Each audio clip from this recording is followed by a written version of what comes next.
Sup guys, Zeenigami here, and it's time for some One Piece characters news. It's been a little while. Free pulls on Global. Don't forget to do them every day. If you don't use them by the end of the day, it'll go away. Obviously, Global's giving us the best rates of characters, so thanks for that, Global. On Japan, that's it, that's all we're doing Global. On Japan, there's this 7 stamina Saints Island. What you want to do with the 7 stamina island is use a team like Buggy, because you want to get those extra duplicate characters. The reason why you want to use Buggy is because even though the island is supposed to help you get a lot of money, it really doesn't give you that much money. But the Saints themselves are the best 6-star characters in the game. If you can't see why they're the best 6-star characters in the game, I mean, it's pretty obvious to everybody, right? They're the, well, dang it, they're the Saints. So use a double Buggy team, use a Buggy Bakura team, use a Buggy Haruta team, whatever you can. Just throw a Buggy on there. It's a very easy island to beat.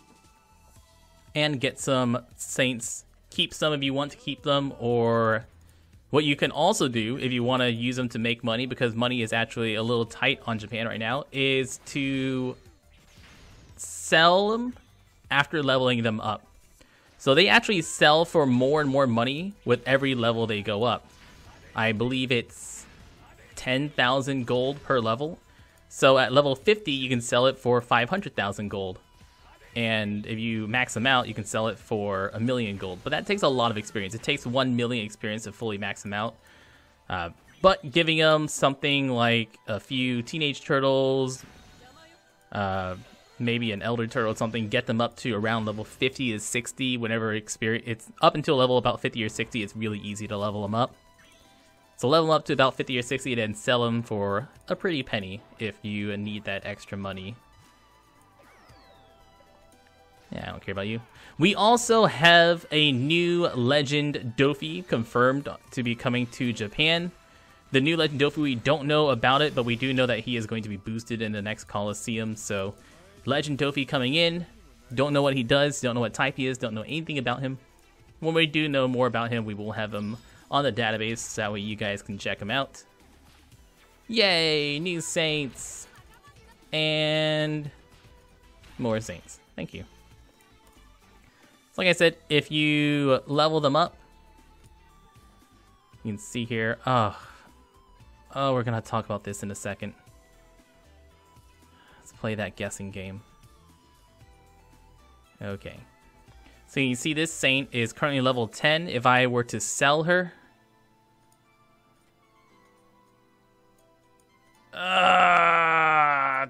why you do this to me? If you were to sell her, you can see she sells for actually 100,000 right now.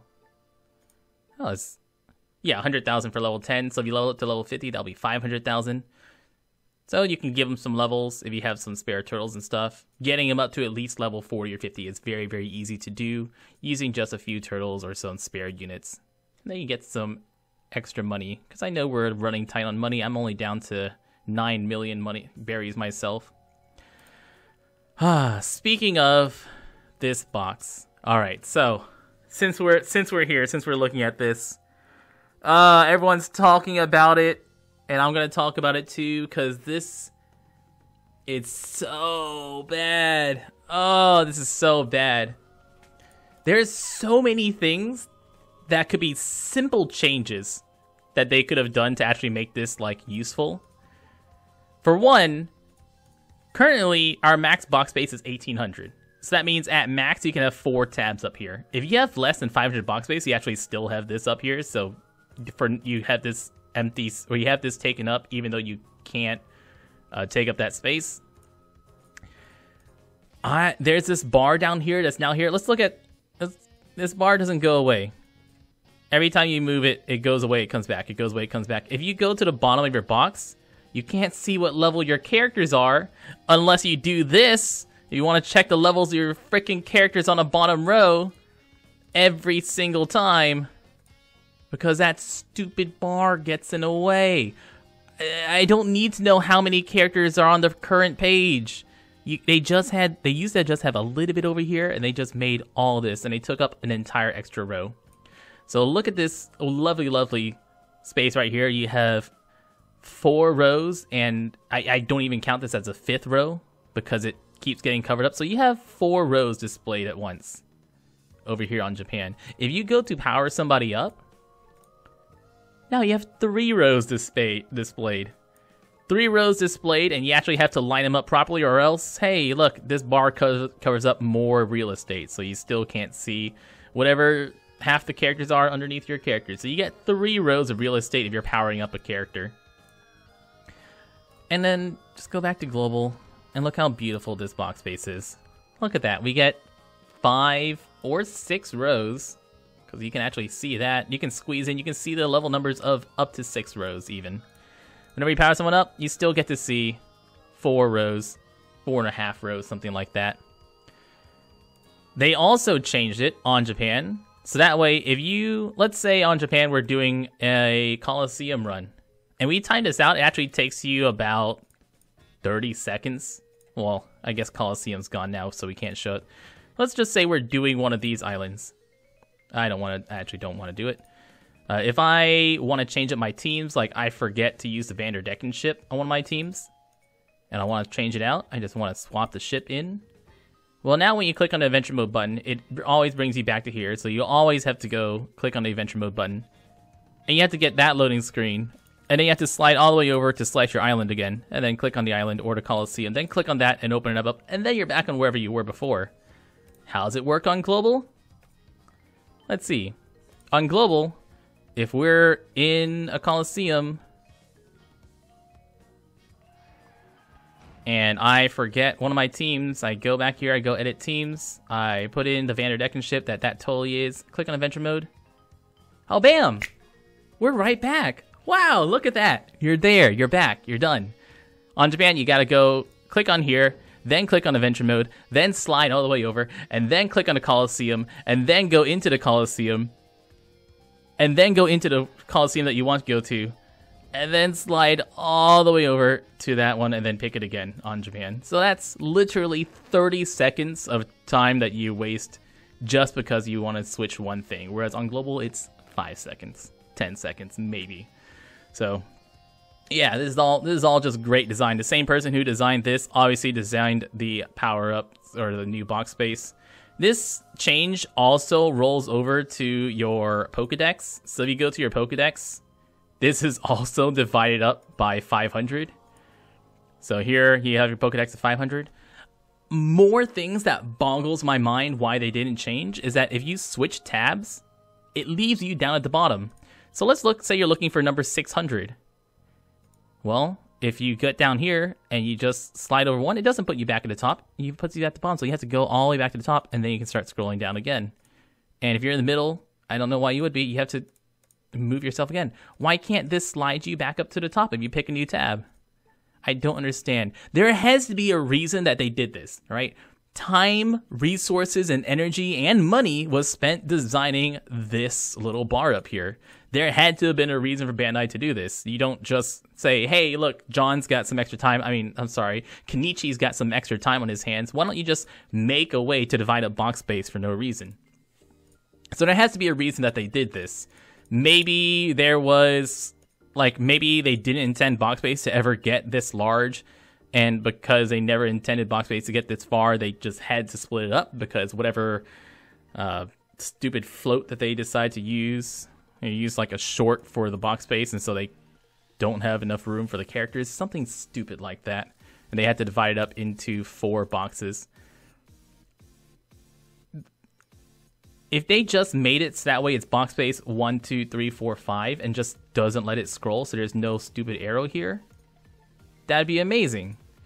Well, it wouldn't be amazing, but that'd be better. There's no reason for me to have to slide over, and there's no reason for it to slide. The little squares in the background don't even slide. You have, look, you show us how much room you have. You have room for 1, 2, 3, 4, 5, 6, 7 up there. You don't have to make this slide, Bandai. Not everything has to slide. Just make it 7.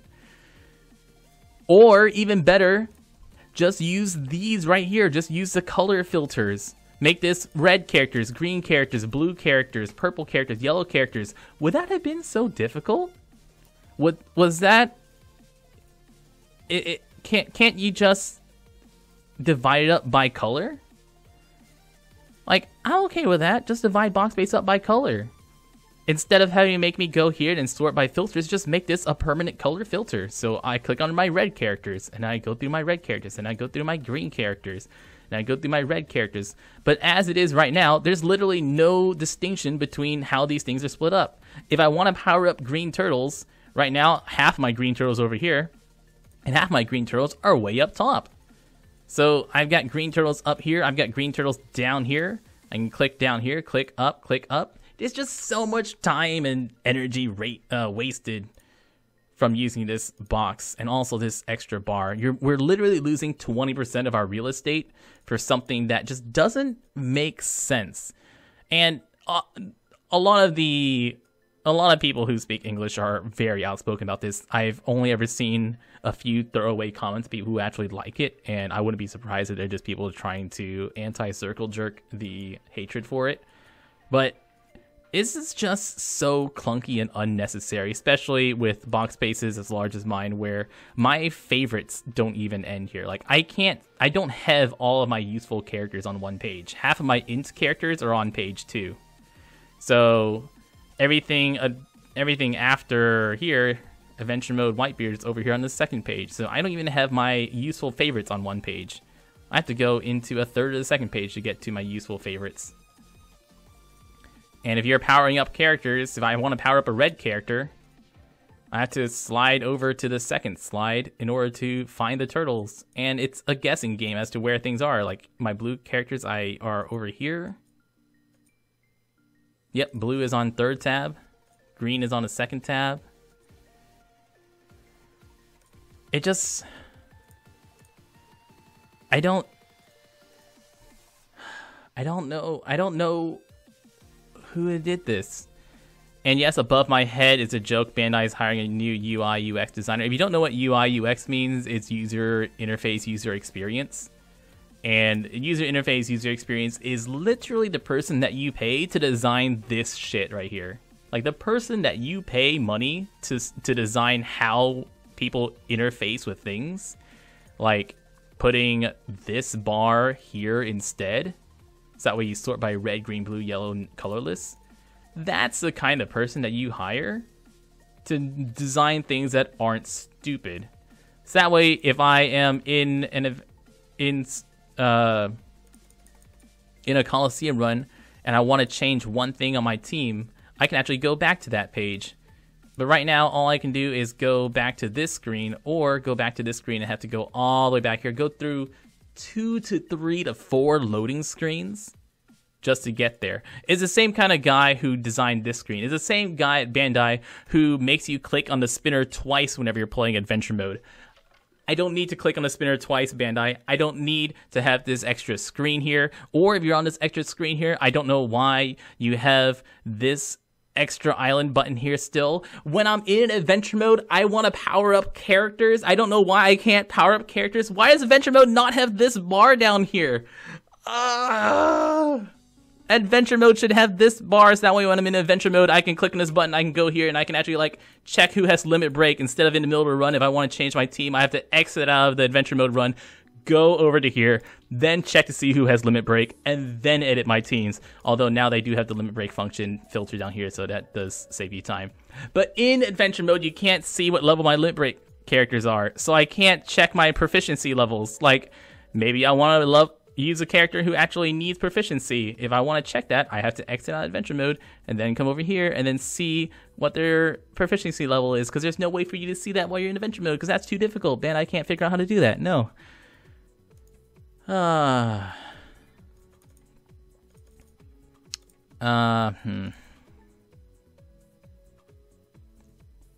But there's 0 stamina Zephyr. You can go get yourself a free Zephyr. Don't forget the Zephyr limit breaks, so get that free Zephyr and then limit break your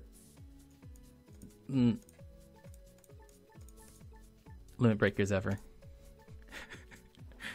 I've been Zeenigami, guys. I'm still waiting for one last Global Sugo Fest. After I do a last Global Sugo Fest, I will be selling my global account, like it says right there. If you're doing the 15 stamina, 20 stamina Straw Hat Islands, good luck. I wish you the best of luck. They are very, very, very, very, very, very, very difficult. So enjoy those. I'm Zeenigami, thank you so much for watching. Good luck with straw hats if you're doing them. Otherwise, we're waiting for that good Sugo. Y'all stay beautiful.